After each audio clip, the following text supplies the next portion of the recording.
Coming up on this episode of Greyhound Nation, Irish Greyhound breeder and trainer Dolores Ruth sits down with John to talk about her career and the Greyhounds that have made it so special. Stay tuned. The Nation is next.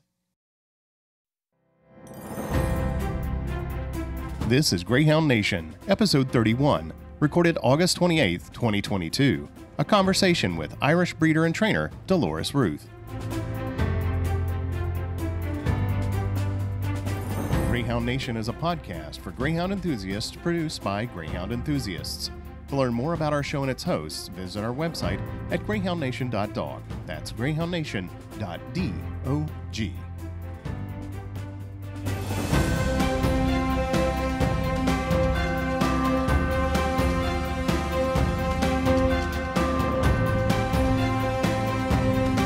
Hello and welcome to another episode of the Greyhound Nation podcast. I'm Michael Burns. Now, here's your host, John Parker. Welcome back, Greyhound lovers. We've got a guest today that I've always wanted to talk to, Dolores Ruth from Ireland. She's a breeder trainer. Welcome, Dolores. Thank you very much. Delighted to be on the program. It's a privilege. I've watched your career since almost the inception of my membership on Facebook. We've communicated a few times. I've always been intrigued by your career, so we thought it would be a good time, especially with your having a dog currently in the Irish Greyhound Derby, to talk a little bit about your involvement there. So let's go back a little bit. You're a multi-generational Greyhound person, as I understand it. Yes, correct. My family are all involved in greyhounds. My father was a great greyhound, kind of jack of all trades. Going back in the day, it was all about gambling, and he would buy and sell dogs. He would always nearly improve them on, and he would go to England for the sales and sell them. And he was a great man to what was known in the day as to pull a stroke. So I'm born and bred into the industry. From the time I was walking, I think I had a dog's lead in my hand. And what's your first memory of your first Greyhound chore? Did you walk puppies, or what did you do? No, we always had adult dogs. So Daddy would buy dogs and he would buy them at the sales. So we always had quite mature dogs until kind of in I'd say it was the late 70s, early 80s. We bred some puppies, and I remember having the puppies, and my first memory of those was actually feeding them Weetabix and milk and some scrambled egg. So that always left a memory with me. I can remember the exact place when they had their first Weetabix. And where did you grow up? What part of Ireland did you grow up in? Believe it or not, we were from what's known as the inner city. So I was right in Dublin City. We had a guest house, and my father would have rented kennels. So he would have had some rented kennels in the country. And we grew up with the boarding house and with greyhounds. So it was a progression right through the years. We always had dogs until my father became ill. And around 17, 18, I started to learn to drive. And I started to look for my independence a little bit. And I was always a very determined madam. So I got my driving license quite young. And I started kind of taking over the mantle a little from where we had then the dogs at the back of the guest house. And we started doing the dogs in town itself, and we used to walk them up the famous Phoenix Park. So great memories of walking dogs all around the Phoenix Park. And there was always a debate as to, with myself and my sisters, whether we walked them 1 mile or 5 miles, which was the best. They're great times. And then at what point did you kind of go out on your own and become an independent Greyhound person? Yeah, that was back in 1990. I actually got approached from a man that I knew down in County Kildare. It was Ger Canty. He's an optician and he was a great doggy person. He owned the dogs and loved to pull a little bit of a gamble as well, and was a great betting person. And himself and Aidan Raleigh had a very good setup here in Kildare, and they asked me to go down and train their dogs, and that I could have a few dogs of my own as well. But it didn't quite go to plan because well, particularly Aidan, he was a great punter, and when we'd be going to the dogs, he'd tell me that he only wanted to punt the dogs, so they weren't going to win every night. So I didn't agree with that kind of setup or a future for me. So we had a bit of a disagreement, needless to say, and I decided that I wanted to train some, good quality dogs and try get some good owners, and that was the route I wanted to take. So we parted company, and I was very, very lucky. I happened to meet a very nice man called John Nichols, who lived only up the road, and John actually had a bungalow and some land here with kennels, and John was getting on a little bit in age, and he asked me, instead of, because I was looking for somewhere to buy, he said would I come and stay with him and do the dogs here, and if I liked it, maybe buy him out in the future. So I was only here about a year and a half, and John decided to move down to Dunmore East and purchased the place from John, and we've always had a great relationship ever since. John must be nearly in his 90s now, and he even still makes the odd trip to the UK with me to go racing. So it was a very lucky partnership, and it's been a very lucky place for us. And I was very lucky to meet John and to be able to, set up a great racing kennels here. And is that where you are now? Yes, that's where I am. I'm here since 1991. And for those that might not be familiar with how Greyhound kennels are laid out and so forth in Ireland, tell us a little bit about the physical facility. How many kennels and where they are in relation to your home and that sort of thing. Yes, over here in Ireland, everybody can have a greyhound. So you can live in a housing estate and still have a dog in the back garden. So there's a lot of farmers with greyhounds, a mix of, say, cattle and horses. So it's not so much commercialized as it would be, say, in the States or in Australia. It's very much one man, one dog, often is the case. But like you only go up the road, everybody in Ireland, I think, has a greyhound living near them. So it's very much a different setup. But, this dog's trained from the house, this dog trained from, big farmyards. And it's kind of, there's no set rule. But there are some commercial breeders and trainers here as well. So they would have big commercial setups, and they would have a lot of racing and breeding dogs and stud dogs, and they would cater for all aspects. But over here, it's very much more of an easier way of life of trying to train greyhounds. It's fantastic to say that a person, you have people going in their 80s training greyhounds, have trainer's license, and you also have the youth can have trainer's license from the age of 18. So it's very much a culture over here, and people they love their dogs. They love to have just dogs, even just at home, or to do coursing or racing. And Dolores, what's your capacity there at your kennels? How many greyhounds can you have or do you have at any one time? Yeah, I have 11 single kennels and 1 double kennel. So I could keep up to 15 race dogs if I needed. And then I have 5 acres in land altogether. And we have a gallop, and we have some outdoor stables, which we use as we have them converted into kennels also, so we can keep some young saplings in the kennels in the stables. So in all, we could have about 35 dogs on the premises. That would be between some race dogs, young saplings, and the puppies. And what do you have staff as well, or you don't do all this by yourself, surely? I do a lot of it myself, yeah.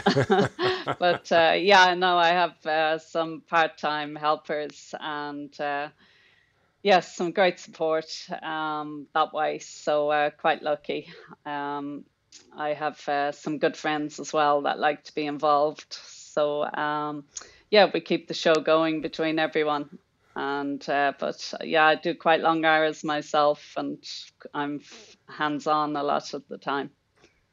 I can imagine. Now, you at some point you became a breeder as well as a trainer. Is that right? That's right. Yeah, I was training full time, and I decided that it was kind of for personal reasons. I actually split up from with my partner, and I actually gave up greyhound racing for a year. I took a year out, and it was kind of nearly the best thing I ever did was taking that year out, because it gave me the time to reflect on everything, my life, on greyhound racing, what I wanted to do for the future. And I made a very good decision in deciding that instead of continuing or taking up training again, that I would just go down the route of breeding some pups. So I got into the breeding then after we had won the Derby with Razldazl Billy. We actually bought Razldazl Billy as a puppy. And I always had a great interest in puppies, because before that I would have reared Shanla Slippy as a puppy and really enjoyed. I only had three or four pups actually at the time over a space of about 5 or 6 years. But I really, really enjoyed that side of it, where you could walk the pups up and I sit there for like half an hour just observing them and watching them and getting to know them and understand them. And I found that left a great building block and a great foundation for me for if I did get into the breeding. And I got into it then just shortly after 2007. So is that you bred your first litter in 2007? Yes, we would have had Razldazl Billy won the Derby, and we had a great brood bitch called Razldazl Pearl, and we mated the two together, and we had tremendous success with them. Absolutely amazing. We had great time. She through champions, and Razldazl Billy, he went to stud, but he was only at stud for a couple of months, unfortunately. And so I really had a love of the breeding from having bred the first litter and, been able to do it all yourself and watch the puppies. It's something that I find I absolutely am fascinated by it. So it took off from there, really. We had some great dogs. We bred Razldazl George and Razldazl JFK, and it was kind of an endless list. We had Razldazl Riga, Bugatti, just to name a few. And then we bought in a couple of brood bitches. We would have had Razldazl Dundoon Diva. We didn't change her name, Dundoon Diva. And then we had Razldazl Prue. So we just, instead of having the brood bitches as completely our own bitches, we got in a couple of bitches and bred those as well. And that was very successful. How did you come up with your prefix of Razldazl? Yes, it was actually Liam Marks, that's my partner, and we actually went to see a show in London called Chicago, the musical, and it was fascinating, absolutely brilliant show.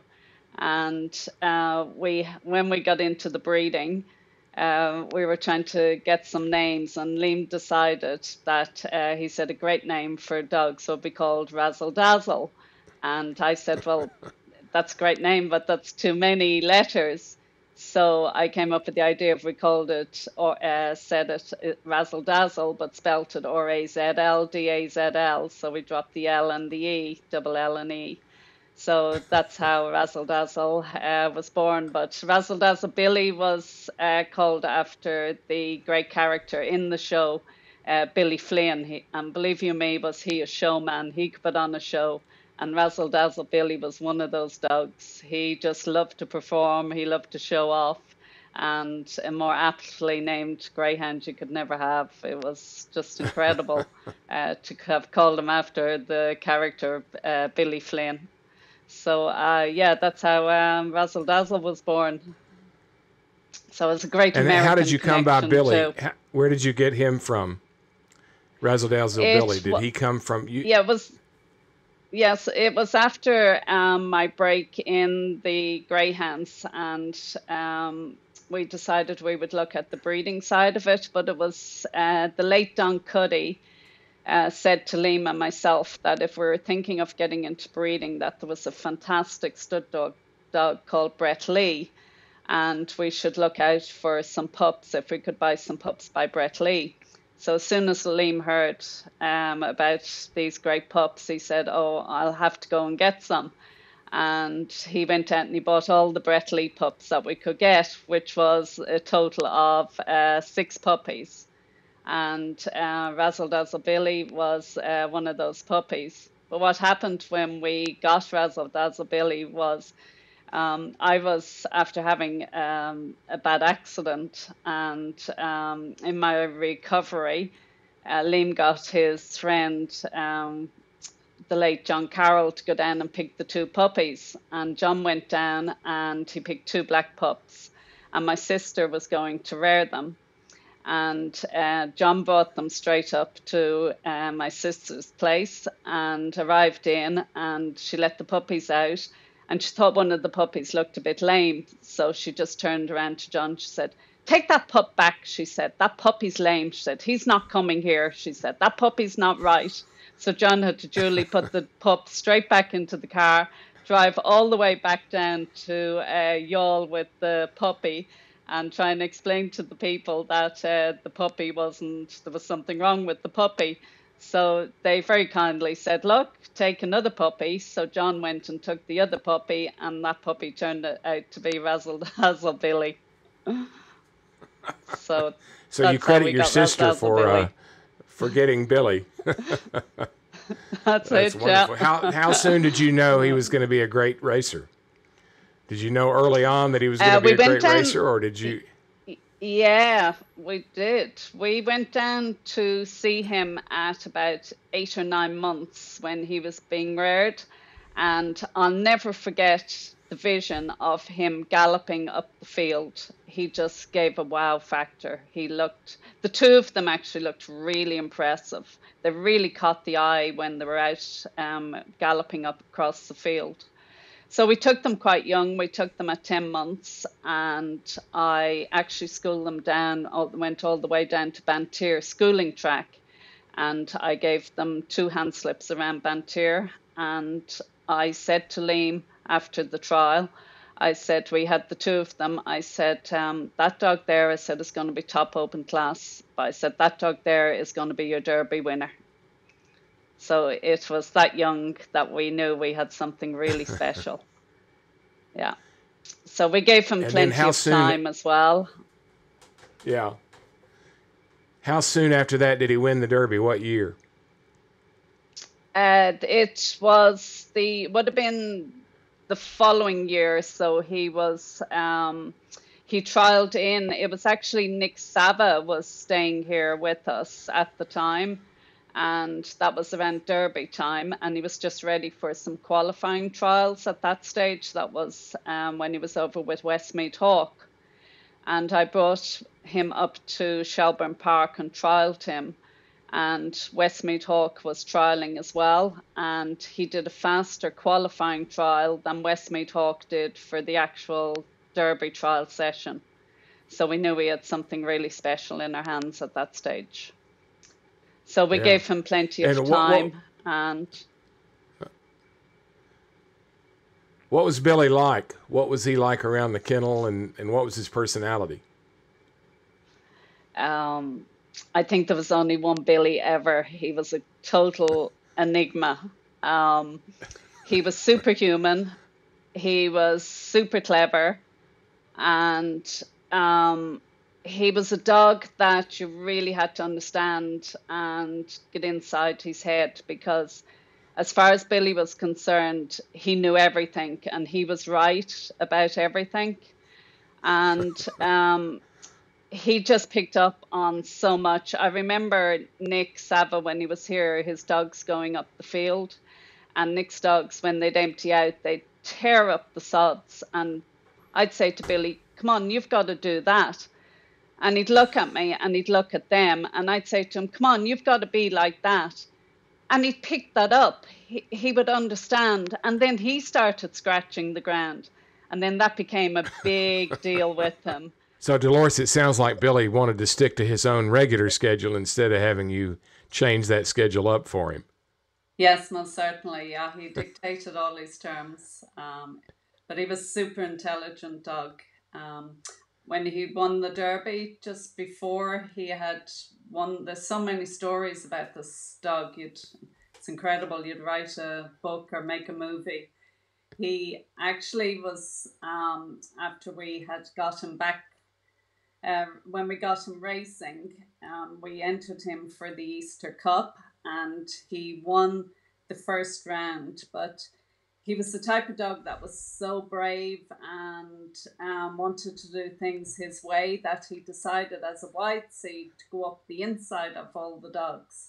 And you just closed your eyes and you're like, oh, that's not a good move, Billy. And he's like, no, I've got this. I have this in hand. And he came and he won incredibly in 29-28.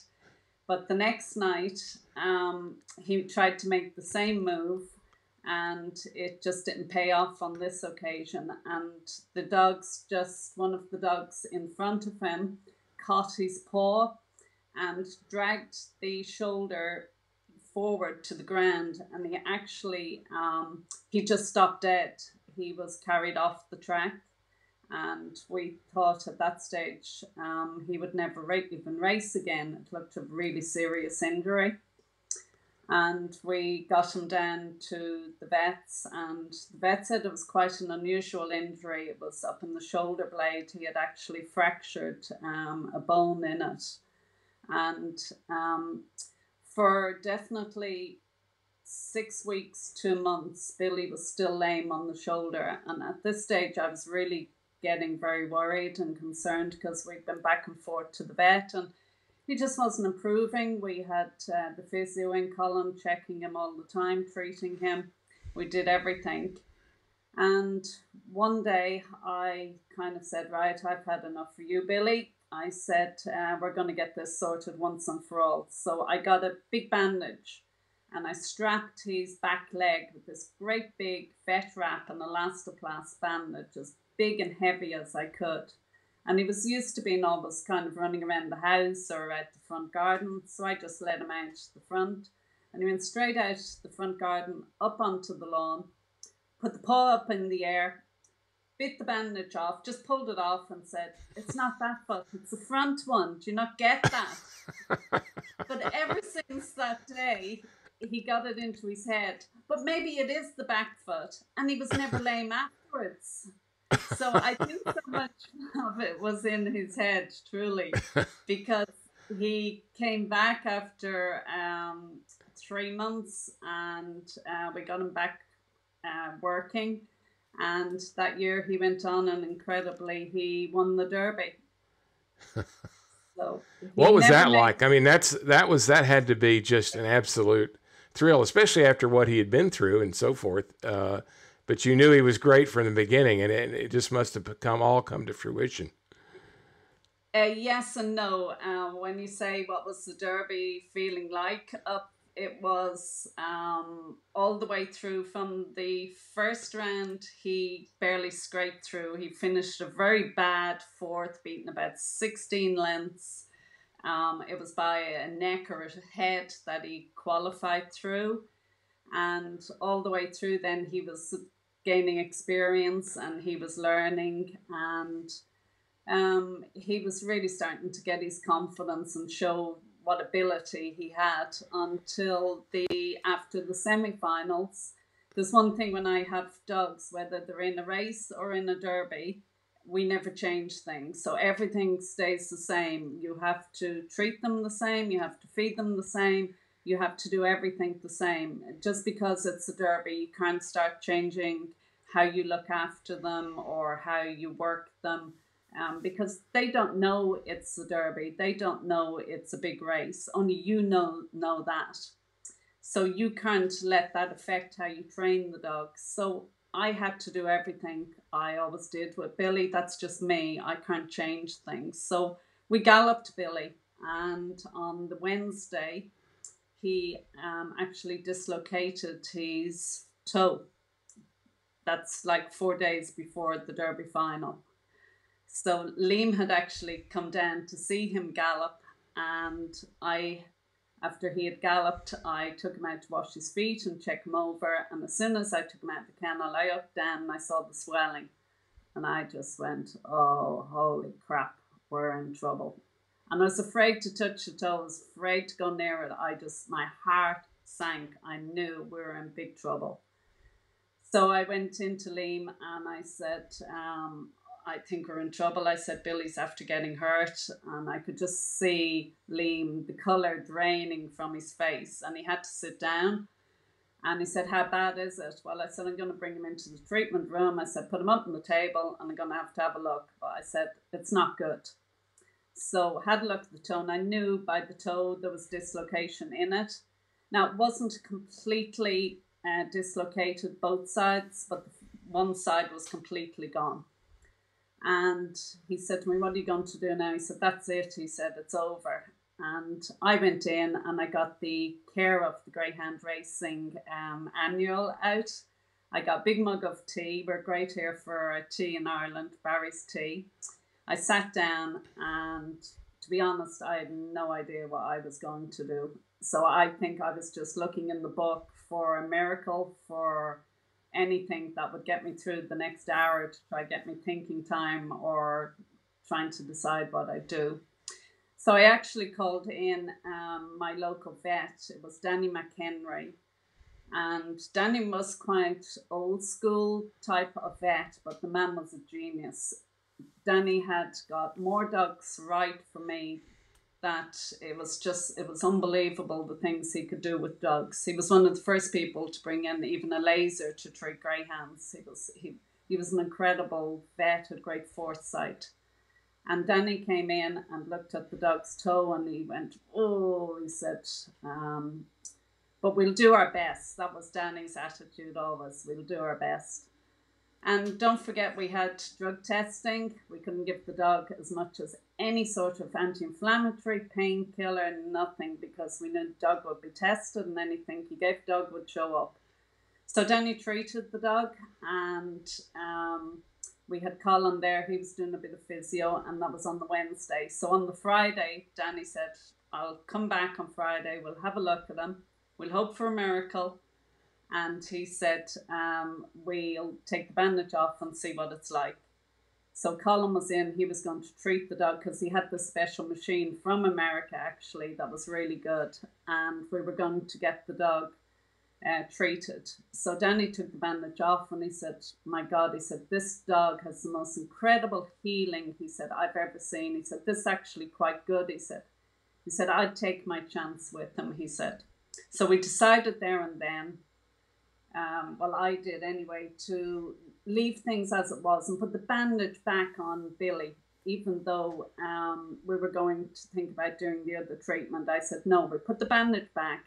Billy is a showman. He loves doing things his way. Leave the bandage on him and he won't think about the toe. He won't know he's a problem because he's not going to feel it all in the big bandage. So I got to Shelburne on the Saturday. I arrived up at Shelburne. I had Padre Pio's relics with me. I had holy water with me. Arrived into Shelburne, took the dog out of the van, and at this stage, everyone's looking at me with this big bandage on the dog, ready to go in to run in the Irish Derby. Got him out, and I changed nothing, as I say to you. I brought him in. He went into Shelburne. He was digging up the sods because he had the bandage on him. Sods going everywhere, and we were encouraging him. Go on, Billy, show them what you can do. Billy went in, wagging his tail, happy out. I brought him back to the van. I took the bandage off. I never looked at the toe. Got the holy water, bathed it in the holy water, brought him straight into the weighing scales, put him on the scales, weighed him in, and took him out for the race. And he came through the bars for the final because he didn't know up here he had a problem. He didn't feel it. He had all the adrenaline going through his body of wanting to race on the big night. He saw that big crowd. He knew what was happening that night. He looked up when I brought that dog in for his walk around. He saw the crowd and he picked up all that energy, that positive energy. We had so much belief he was still going to do it. And we just prayed to God he was going to do it. And because we had the belief, and Billy had that got through, reflected into the dog. And he just knew that he wanted to go in there and show what he could do. And that's what he did. It was the most incredible thing ever. He came out, and I'll never forget the commentary. Michael Fortune said, injury or no injury, it's cast aside. So he said, like, this derby's over. He had won by 6 lengths. It was incredible. And on the Monday morning, he had an operation to fix the dislocated toe.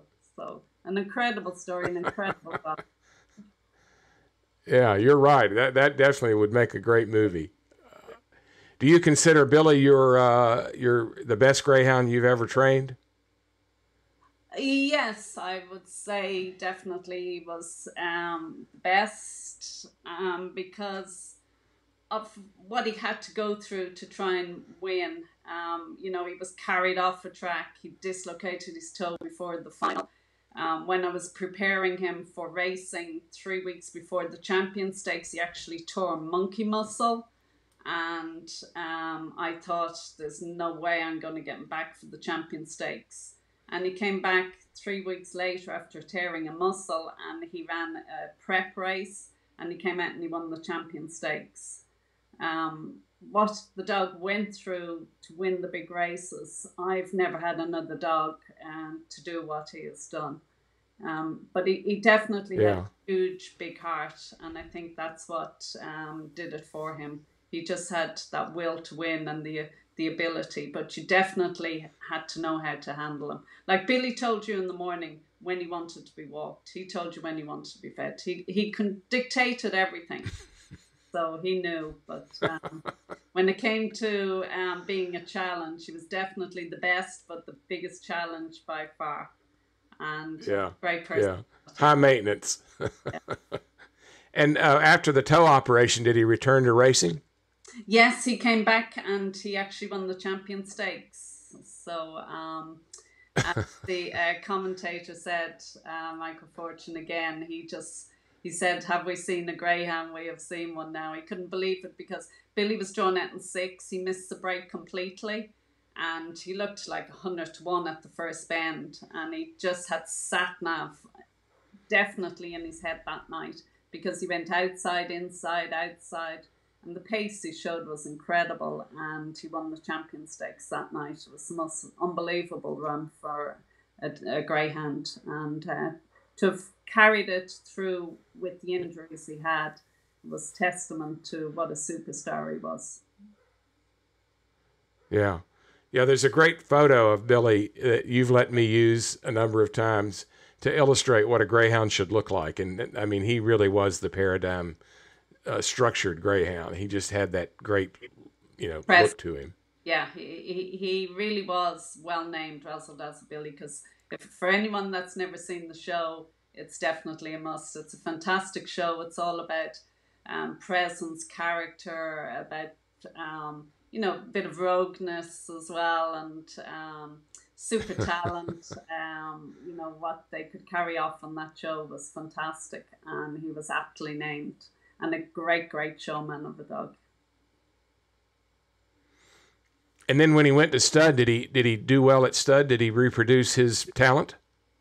He, to me, he would have been one of the great stud dogs. He only had 5 months at stud, and we lost him he was out on the gallops one day, and he just dropped, and he had a heart attack, and that just left us all devastated.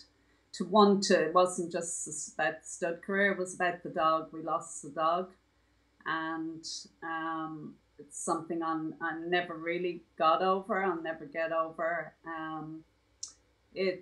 I was still unconsolable after a year, and it wasn't until Don Cuddy passed away that I went to the funeral, and the priest actually explained it very well. Don had lost one of his great dogs, and they said a piece of Don had died with that dog. But he explained how people have relationships with dogs and what a dog can mean to a person.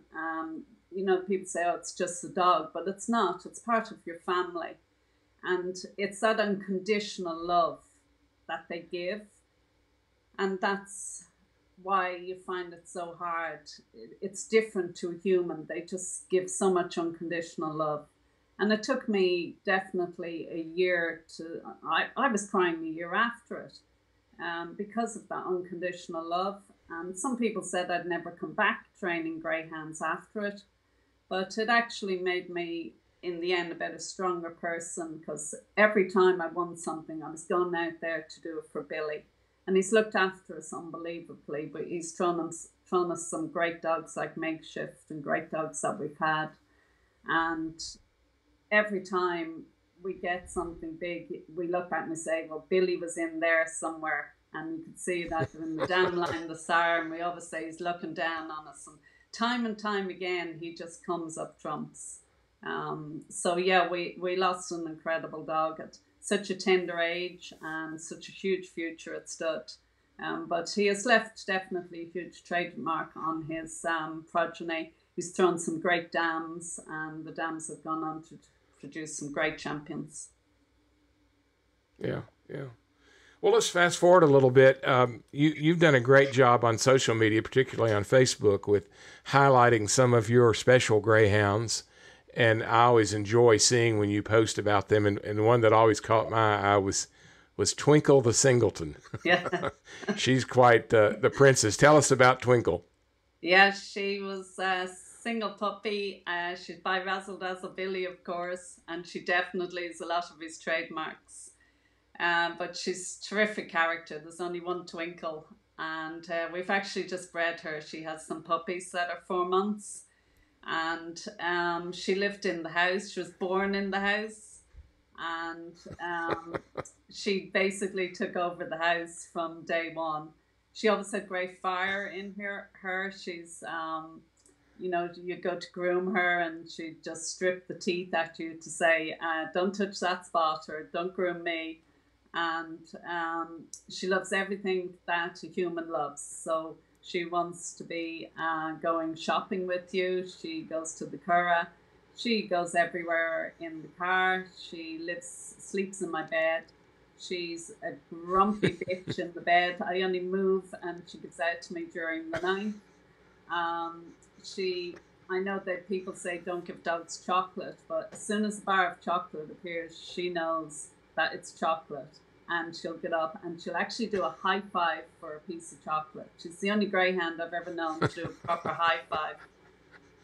Yeah, she certainly catches the eye, and she has all the determination that Billy had. We brought her one day to the duck pond, and because she's always loose everywhere, she's never really on the lead, and she caught these ducks in the pond, and it was actually a private pond.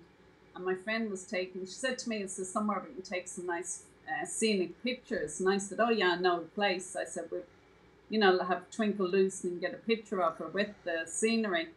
And I no sooner had her just going up and down the lake, and she actually ran across the pond chasing the ducks until she sank to the bottom, realizing she couldn't swim. So she had to learn to swim pretty quickly.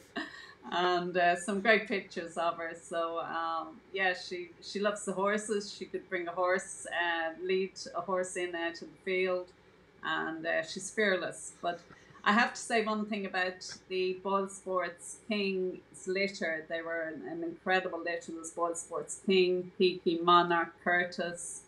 There was bitches in it. They were a fantastic litter. And she actually reared them. I had stopped breeding at that stage 4 or 5 years ago. And I only had that litter of puppies, and I had Twinkle here. And we had, like, at that stage, we had 10 foot of snow that year nearly, with huge snowdrifts. And she trained them to go up and down the snowdrift. She gave them a great sense of how you need to be really at the top of your game to win big races. And she instilled that all into them. I gave her all the credit for rearing that litter. She did everything with them. She taught them how to be brave. She taught them how to, you know, be able to track, because she'd every move in the book, and she made them run. They didn't want to run. She put the fear of God in them, that they had to go. And believe you me, they'd run just to get away from her. And that's how they were so good. It was Twinkle reared them, not me. I had nothing to do with it. I only fed them their dinner. So that's Twinkle. But people love her on social media for who she is. Yeah. Remind me, did she race? She did, yeah. She looked brilliantly promising. But she did a fabulous 41.50 for the 750 as only a novice. And I brought her to England, actually, and ran her in the gold collar. But she'd never been around Crayford. It's a very tough track. She was only just beat. She ran incredible to be just go out of the competition as only having her. I think she'd only about 2 or 3 races. And brought her home. But one day she got up out of the bed. She decided, you know what, I think I like the good life in the house better than I like going out being hit by other dogs and races. So I just never bothered racing her again. It just happened that quick. It was a very quick decision. So she said she preferred going off having McDonald's and ice cream and stuff like that. So it went from there. So we never raced her again. And then I'm deciding would I breed her, and I'm like, oh, she's never going to look after the pup. She's going to be too cranky, and she's going to be given out to the pups, and she won't have pups. And so I've all these doubts going in my head. And she came in season, and I sent her to Michael Dunn. I said, look, I said, she's all yours. If you can get near her, you can mate her. I said, give it a go. And he said he managed her, no problem. But you always had to be on the caution side with her. She's a character. Did you choose the stud dog, or did he? Michael did. Michael usually chooses most of my stud dogs, believe it or not. It was always, I listened to 2 people. I have bred great champions, but honestly, I don't study the breeding, I have to admit. I leave it up to the experts, and Don Cuddy was a brilliant man, a genius on breeding. And it was Don told us to go to Brett Lee, he told us to go to Kinloch Bray when they were nearly unheard of. And I've always been great friends with Michael Dunn, so I always trust Michael's word. If he thinks it's a good cross, we'll discuss it. And okay, the decision at the end of the day is mine, but I always support his new dogs coming in, and he has just acquired Superior Panama, who's a terrific stud dog in America and has made a great name for himself in Australia. And he has him here now in Ireland. And I said, I got back into the breeding, and I said, here, look, I'll take Superior Panama, I'll give it a go. So we've always been a little bit brave that way. But it's been through a lot of luck, I think, and listening to the advice of good people rather than my ability to study breeding and say that's a good cross. I'd never take credit for that. Yeah. Yeah. Now, do you has Twinkle been as talented a rearer of her own puppies as she was with the king litter? Twinkle slept in my bed 3 hours before she was about to pop. I mean, for the pup to appear, not for her to go into labor, to appear. She slept in my bed. She woke me during the night. She's like, I have a bit of a pain in my belly. And I said to her, it'll be fine, go back to sleep. She went back to sleep. 7:30 that morning, she jumped out of the bed and she said to me, I don't feel well. So I was letting her out in the lawn, and when I let her out into the lawn, she threw up and she came back in the house. She got up onto the couch. She scraped the couch, and at that point I said to her, right, you're going to have to go out to the whelping bay. She went straight out to the whelping bay herself, ran into it. 10 minutes later, first pup was born. 3 hours later, 9 pups born, cleaned off, she was bathed and had eaten her food. That's how Twinkle did it. No messing with Twinkle. And how old are they now? They're 4 months. How old are those puppies now? They're 4 months now. And is she doing a good job with them? Rearing them? To my surprise, she was an absolute dream of a mother. I've never had things as easy whelping a bitch. She did everything for them until 3 weeks old. And after 3 weeks, she's like, okay, they're all yours. You can foster them, but I'm back in the house. Now, after a week, she was back in the house anyway. She'd come over, she'd look after them, she'd feed them, she'd take great care of them, but she'd be back in the house. But after that, 3 weeks, she was like, I'm done. And that was it. I looked after them after 3 weeks. She'd go over to them, she'd give them a drop of milk and say, that's it, go away from me, you can't touch me. But then once they got to 6 weeks, she was back out controlling them. She couldn't not but keep them all under control from some 6 weeks till now. She's up there dictating everything that they do.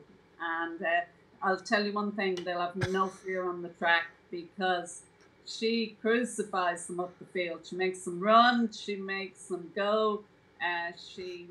They take a fall and she's like, get up quick, get up, you have to get up, don't be crying, you have to move it. And she'll chase them off again. So yeah, I think they definitely have to be good from her. Do you think you'll breed her again? Yes, I think I will, because she's such great breeding, from Razldazl Billy to Razldazl Marilyn. Razldazl Marilyn was such a great bitch. She was nominated Bitch of the Year, Stayer of the Year. She track record. She won everywhere. So she was a fantastic bitch. It was actually Kinloch Bray who was American sire. And we actually called her Marilyn after the famous Marilyn Monroe. So yes, definitely we'll breed her again. But that all depends on Twinkle. We'll have to see what Twinkle says about it all. Twinkle will decide. Yes. Well, keep us posted. We want to see when you decide on the stud dog and you do the breeding and Twinkle agrees to it. We'll want to see all that on Facebook, of course. Sure. Now let's talk about, you mentioned Boylesport King. Let's talk a little bit about him. He was famous on social media for getting a McDonald's McFlurry ice cream cone after every race, as I recall. How did you start that tradition?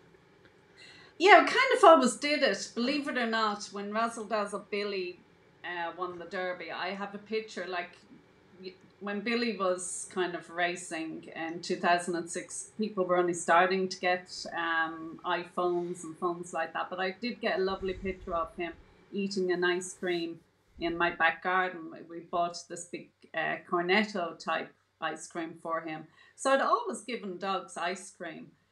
But when he won the Derby, we actually bought him a bar of dairy milk ice cream, and never really realizing that they say you're not meant to give greyhounds or dogs chocolate. But do you know what? I never think that was meant for greyhounds, because mine have always had a bit of chocolate and it does them no harm. So he had a bar of dairy milk chocolate when we pulled into the garage. And then we started to change it to ice cream. So we always have done it. You know, when I had Razldazl William, he lived in the house with me and went everywhere to the horse shows. And, you know, he went to all the horse shows and always had an ice cream. So it's something that's just come second nature to us. But Boylesport's King, I had kind of decided I'd stop breeding for a while. So he was my last litter to breed there until I've just bred this November. So I had like a 4 or 5 year gap. And I bred them the time of the heavy snow. And they always looked a fabulous litter when I was rearing them up the fields. But I particularly remember him at about 9 or 10 months. My German friends, Jürgen and Heike, were over that have his litter brother. And he ran up the field and we both looked at each other and Jürgen just said, wow. And I said, yeah, they have pace. But he really caught the eye because he was such a big dog and a big stride. And he looked very impressive. But I started to school them and they looked really good. So I was going to, my partner Liam had gone into some poor health. He had got sick and I had to kind of take some time out of training dogs. So I took a 4-year sabbatical. And what I did was I had them where I just reared the puppies and I decided just to race King, and I sent the rest of the litter down to my good friend Neelius O'Connell in Limerick and he raced the comrades. And I just kept King in the house with Twinkle. So he was actually trained all the way through the Derby from the couch. Now he only had 4 races raced when I ran him in the Irish Derby. It was kind of an unheard thing at the time. Now it's becoming more of a trend since I did it with him. But to put a dog into the Irish Derby with only 4 races was quite unusual. But I just thought he had so much ability. He loved the 550 trip and I knew he was a great tracker. So John Boyle that owned him of Boylesports, he said, yeah, he'd love a runner in the Derby, and we entered him. But he went through the competition showing massive pace, running some fantastic races. All from the couch. We used to go to the forest. He used to run around the forest in Rathangan off a lead, all through the heats of the Derby. He'd run around with Twinkle. He'd go to the Curragh.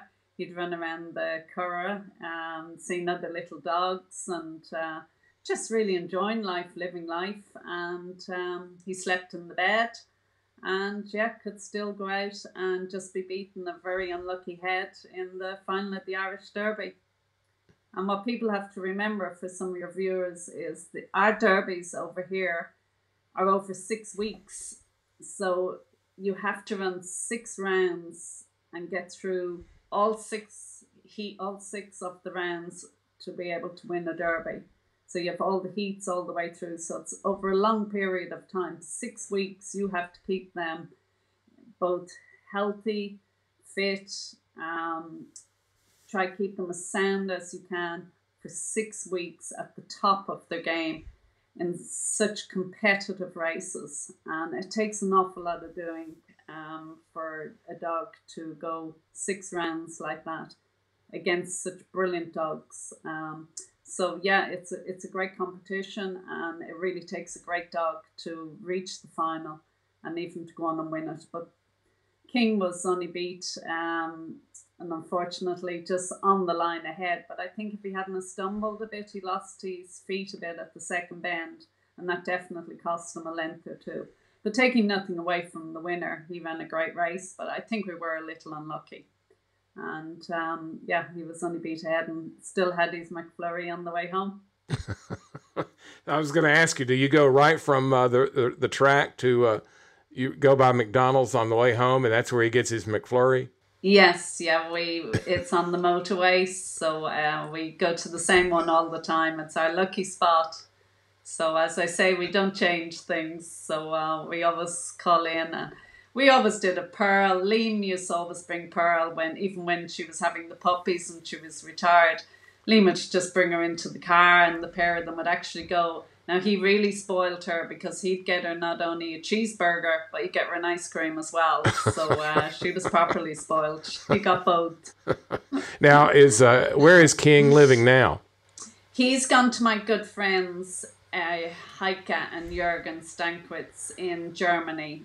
And the reason he went, it kind of broke my heart a little bit that he went over to Germany to be rehomed. But he was living in the house, but King always wanted to go racing. All he wanted to do was go in the car. I want to go racing. I love racing. Please let me come. So every time I was starting to get back into the training of the dogs, when I was going trialing, going racing, going galloping, he was always loose around the place. So he wanted to go for every gallop. He wanted to go for every trial. He wanted to go for every race. And it got where it was nearly becoming too much for him. He was, his heart was in the wrong place, really. And then he'd be opening the doors himself, letting himself out. And it was just, I just felt that he could maybe have a better quality of life for the rest of his life, as in being with Jürgen and Heike, because they would be traveling all over Europe. They go on holidays. They go, with the dogs in a big camper van. And I thought that was better for the dog. So I put the dog first, really, and what he wanted to get out of life and what he needed. And just being in the racing environment here wasn't what was going to be the best for King. So I'm so thrilled. It took him a little bit of time to settle in, but now he's found his piece of heaven. He's so happy and he's settled in, and he's doing great. So I'm delighted he's gone there. But he would have gone nowhere else, only to them. Yeah. Does he get McFlurries and cheeseburgers in Germany? He gets everything in Germany. He's more spoiled than he was here. Now I can remember. And, seeing. He even gets. Go ahead. I'm sorry. He even gets his own homemade dog treats made. Like, I buy them in the shop. He gets them homemade. When you were on your sabbatical, I can remember seeing you would post. Now you were on the back of a horse, and I can remember seeing pictures of you jumping and so forth. Tell us a little bit about your equestrian career.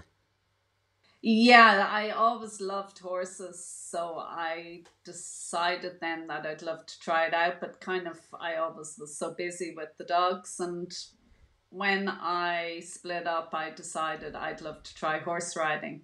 And I did, but my very first time in it, really, I'd only just started. I had a very bad accident.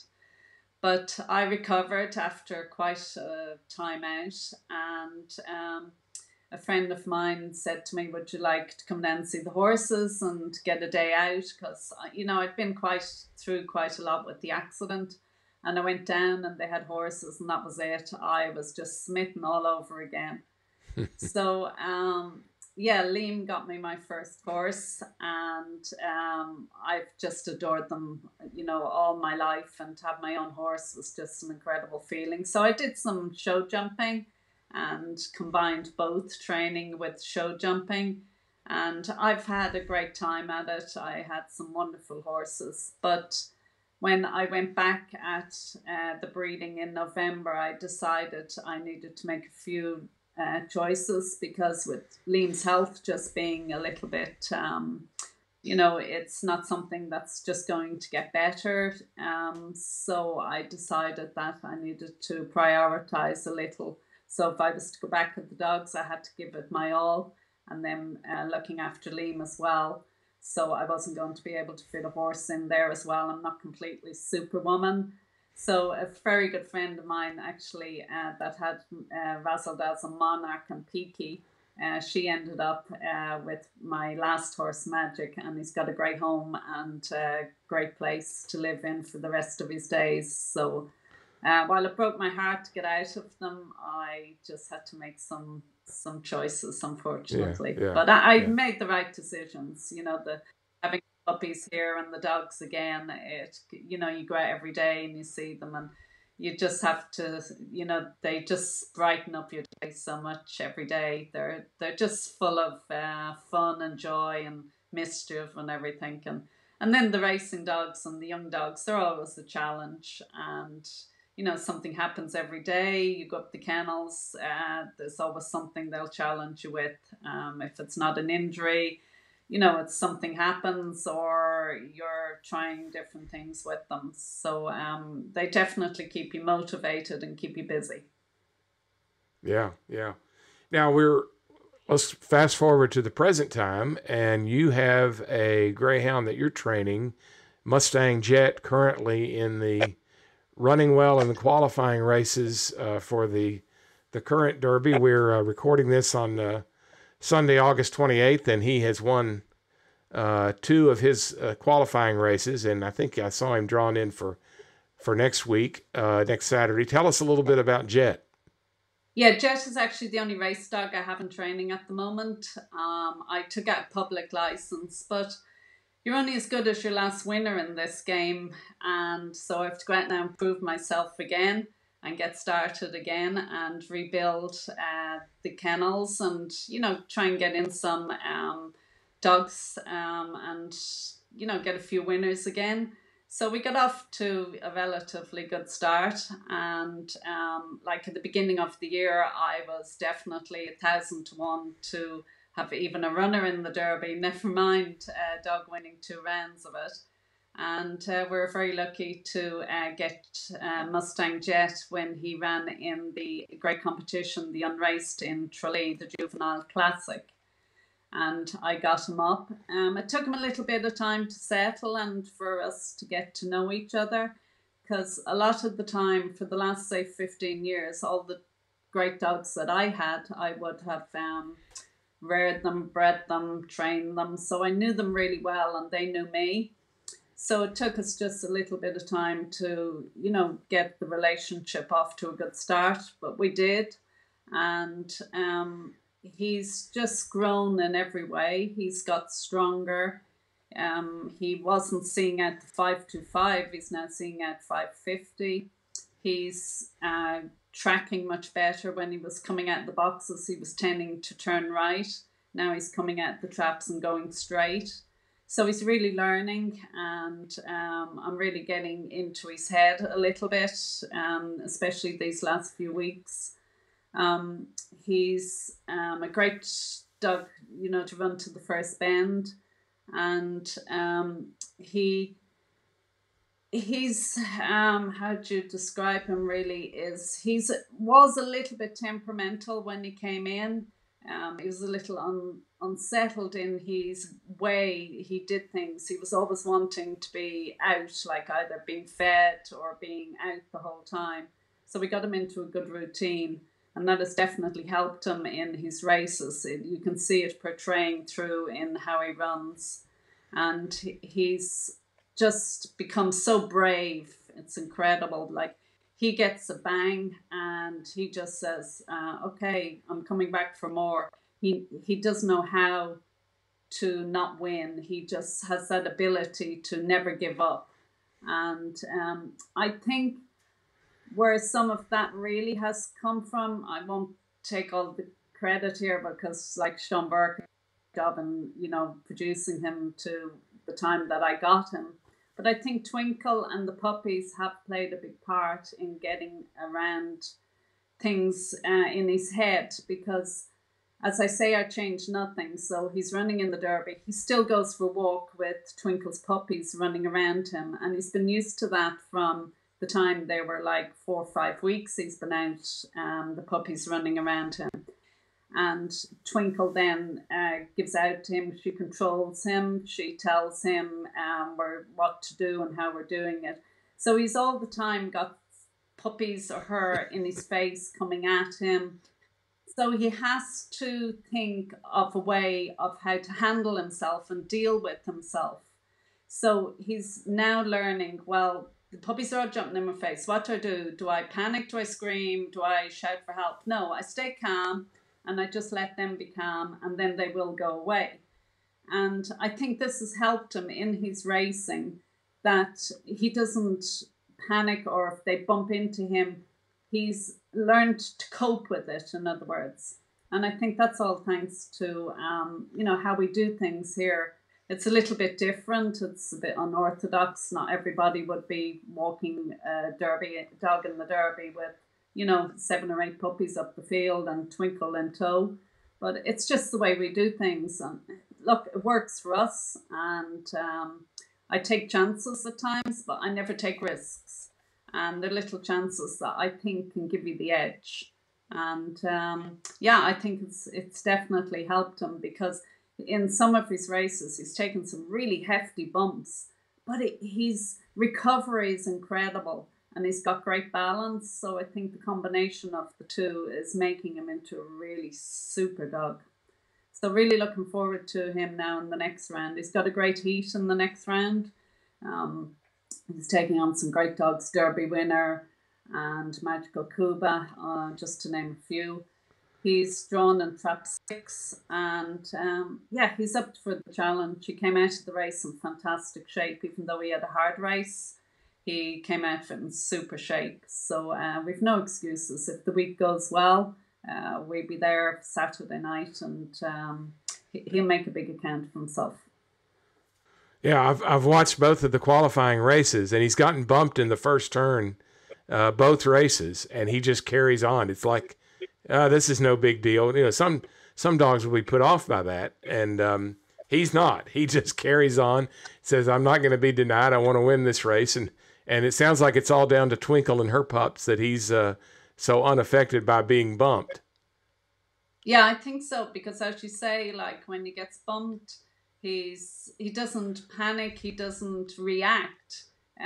He just keeps coming back for more. So I think when you're out there with, as they say, 8 or 9 puppies jumping all over you'll accept anything at that stage. And I think it's really turned him into a Shelburne Park specialist up there. He's definitely he's learning all the time as well, of course. And but I think it's been a big addition. So Dolores, as we as Jet heads for his next qualifying race next Saturday, does the competition get stiffer in each successive race? Not necessarily, because in the first round of the Derby, they're seeded as in traps, but certainly not their ability. So in the first heat of the Derby, in any of the heats, you could get 6 of the best dogs drawn in the same heat. So it's only the trap order that they guard, not the actual dogs. So like over the weekend, there was some fantastic clashes. There was like top dogs going out of the Derby being knocked out because it was 4 and 5 in the one heat. So the same again this Saturday. There's some fantastic clashes going to happen again. And there's going to be some really good dogs will go out of it again. And then there's some heats that are not quite as hard. So that's the way the Derby is run over here. It's, it's the luck of the draw, not only as in the trap draw, but the luck of the dogs that you get drawn with. So it makes for a spectacle of racing and very competitive as well. You just don't know what can happen. It's so unpredictable. That's the great thing about the Irish Derby. It's the unpredictableness of it. It's unique in its ability to produce a race of complete champions all the way through. It's a brilliant competition. Yeah. Well, we will certainly keep watching the videos that you post on Facebook. We can't. Sometimes we can't watch the Shelburne Park races live here, the Derby races live here in the U.S. But we certainly appreciate your posting the races shortly afterwards. So we'll wish Jet and you the best of luck, and we appreciate your joining us today. And we loved hearing all the stories about the great dogs you've trained and Twinkle and King. Just keep it up. You're a great representative for Greyhound racing in general and Irish racing in particular, and we'll keep looking for your future wins.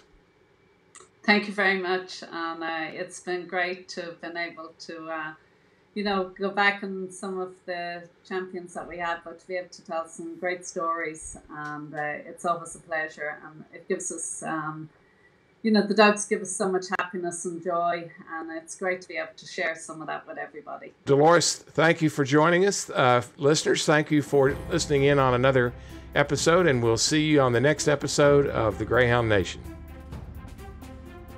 Thanks so much for listening to the show. If you're not a regular listener, be sure to follow Greyhound Nation wherever you get your podcasts. We're also on social media, Facebook, Twitter, and Instagram. Just search for Grey Nation Show, follow us, and you'll get notifications every time we release a new episode. You can also get new show notifications when you subscribe to our YouTube channel. If you liked the episode, leave us a review on our Facebook page or your favorite podcast app. You can also send us feedback or questions via the contact form on our website at greyhoundnation.dog. That's greyhoundnation.dog. This episode was produced in collaboration with host John Parker. Our theme music was composed and performed by Dimitri Taras. We'd like to thank Dolores Ruth for joining us for today's episode. Since the episode was recorded, Dolores' trainee, Mustang Jet, made it to the third round of the 2022 Irish Greyhound Derby. Unfortunately, he was eliminated in the second heat after a very competitive race. There's much more to come for this amazing greyhound, though, and we wish him and his trainer much success in the future. I'm Michael Burns, and you've been listening to Greyhound Nation.